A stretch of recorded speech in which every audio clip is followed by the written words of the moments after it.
আপনার আশেপাশের বিল্ডিং আপনার ঠিক নাই, সেটা কিন্তু আপনার গায়ের পরে ভেঙে পড়বেই না। আপনি ভেবেন না যে আপনার বিল্ডিং ভেঙে পড়বে না। আপনি মনে করছেন আপনার বিল্ডিংটা 9 মাত্রা ভূমিকম্প হলেও ভেঙে পড়বে না অথবা সমস্যা হবে না, বাট আপনি এই চিন্তা করে যে আপনি নিশ্চিন্তে মানে ঘুমাবেন, এটা কিন্তু পারছেন না। বিকজ আপনার আশেপাশের বিল্ডিং আপনার ঠিক নাই, সেটা কিন্তু আপনার গায়ের পরে ভেঙে পড়বেই। সুতরাং আপনি কিন্তু নিশ্চিত না।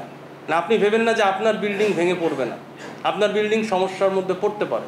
সুতরাং আমাদের কমিউনিটি লেভেলে এই অ্যাওয়ারনেস থাকতে হবে। যার যার বিল্ডিংয়ের রেট্রোফিকেশন দরকার, আমাদের স্থপতি হেলালি ভাই মানে বলেছেন, খুব সুন্দরভাবে বুঝিয়ে বলেছেন কোনটা রেট্রোফিকেশন দরকার আর কোনটার ফুল রিনোভেশন দরকার, মানে ফুল মেরামত দরকার।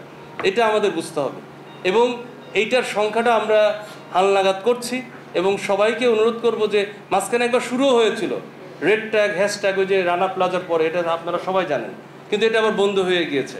তা এখন আমাদের সময় আসছে যে আমাদেরকেই বলতে হবে যে আপনার বিল্ডিংটা তো আসলে অনেক পুরাতন, অথবা ভেঙে আমার বিল্ডিংয়ের পরে পড়বে, আপনি কি ব্যবস্থা নিয়েছেন, এটা কি আমরা যাই জিজ্ঞেস করছি? সুতরাং কমিউনিটি পর্যায়ে আমাদের অ্যাওয়ারনেসটা বাড়াতেই হবে, কোনো সন্দেহ নেই।